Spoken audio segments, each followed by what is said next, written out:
We are starting with a new part. So make sure you're saving it into my first project so that I can see that you're doing it. Turn this camera, there you go, you guys can see me.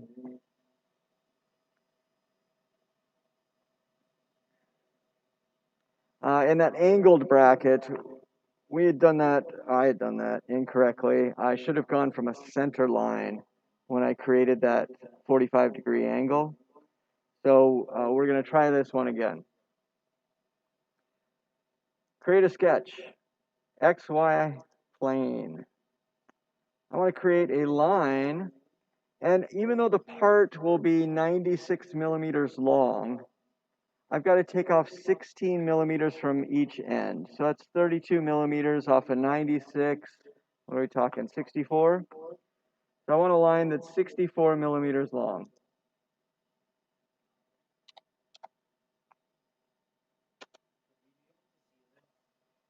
Yes, you should. Why aren't you? Why aren't you seeing what I'm presenting? I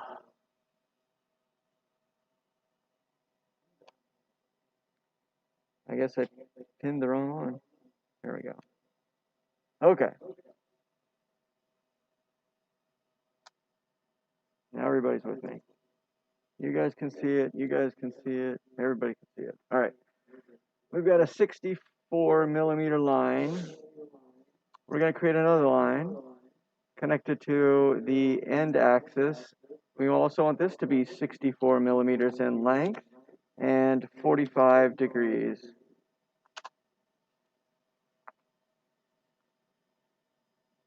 Now this is going to be the mid line of our part.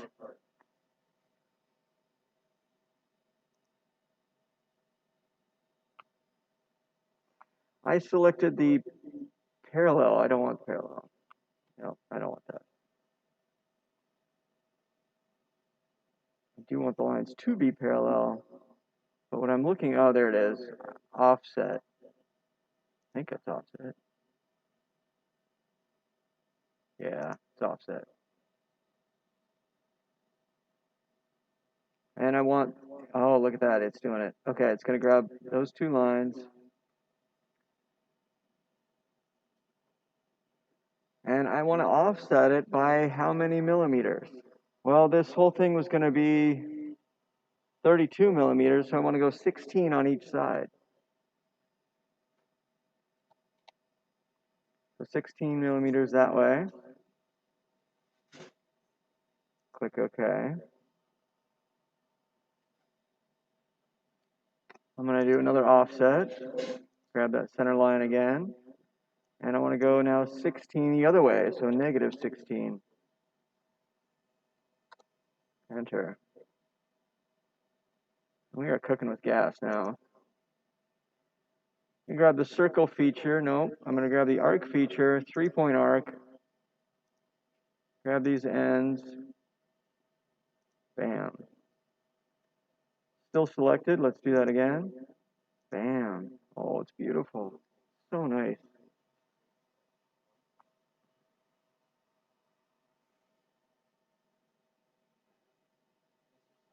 Yes, sir. We use the arc feature. So I'm going to go to create, arc, 3-point arc.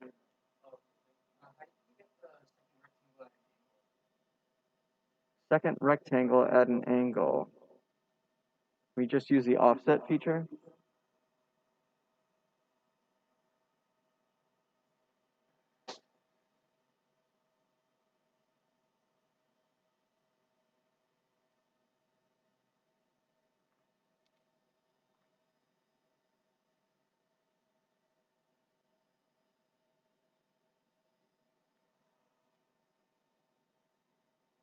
All right, I want to use the fillet feature. I want to round these two out and these two lines out. Oh, no, didn't do that one. These two. And I just went in, let's say 20 millimeters. Just give it a nice round edge. And it looks like the inside was 15, outside 20. It looks right. I'm gonna grab my circle feature, create an 8 mm circle.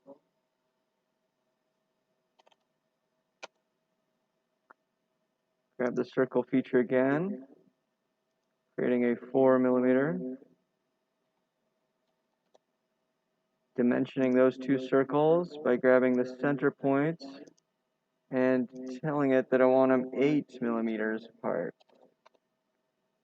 And I brought that little one in. I want to be careful that it doesn't move this center circle, this 8 mm circle. Wanted to move that one in. It did it. I'm happy.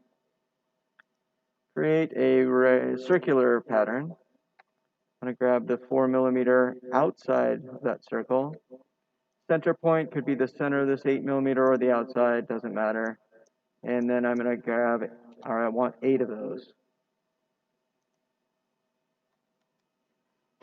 Oh, I grabbed the center. Didn't work. Undo. Try again. Circular pattern. Outside of the 4 mm circle. Revoluting around the 8 mm circle. And I want 8 of those 4 mm done. Use the select feature. That's the click and drag. Maybe not. Try again. Huh. Let's try this. We want to do rectangular pattern. What are the objects? Well, it's going to be each one of these circles. Oh, rather time consuming, but I'm going to click on the outside of each one.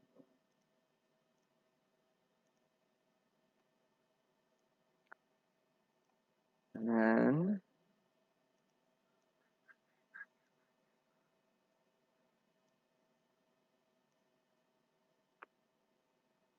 I'm going to drag them out. It should be exactly 64 mm. Perfect. Want 3 of them? Yes? Okay.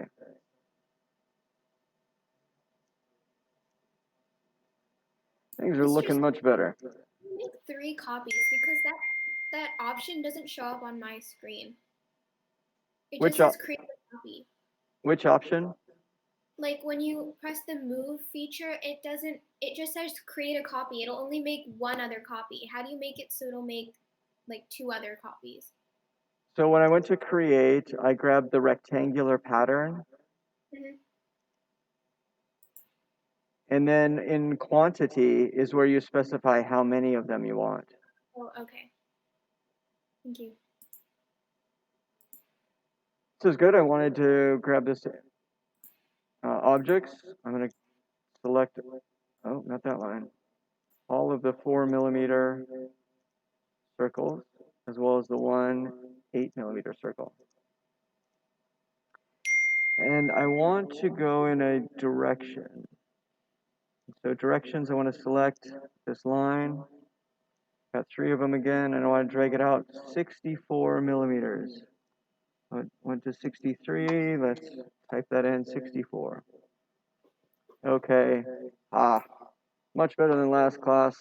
Looks so nice. We had that center line we started with. Do we need it anymore? No, we don't. Let's delete it out of there so it doesn't interfere when we extrude this out, and it may end up cutting some of our holes in half. Yes, sir. No? Oh, okay. We are ready to finish our sketch. Let's give this some depth. Select this face, 2 mm.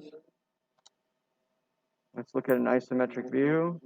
Oh, it looks so nice.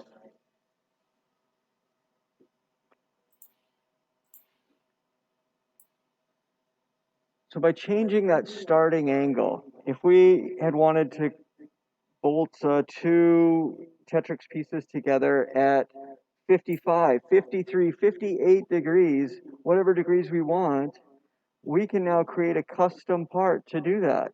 And so we could bolt one of these on each side of those channels, and it would be at the exact angle we want. This is a great technique for mounting manipulators onto your chassis. So it's exactly at the angle you want. Would this have been useful last year? You're mounting some of your intakes, things like that, yeah. Let's go ahead and save this. I'm going to call it the angled flat bracket of, let's say, 45.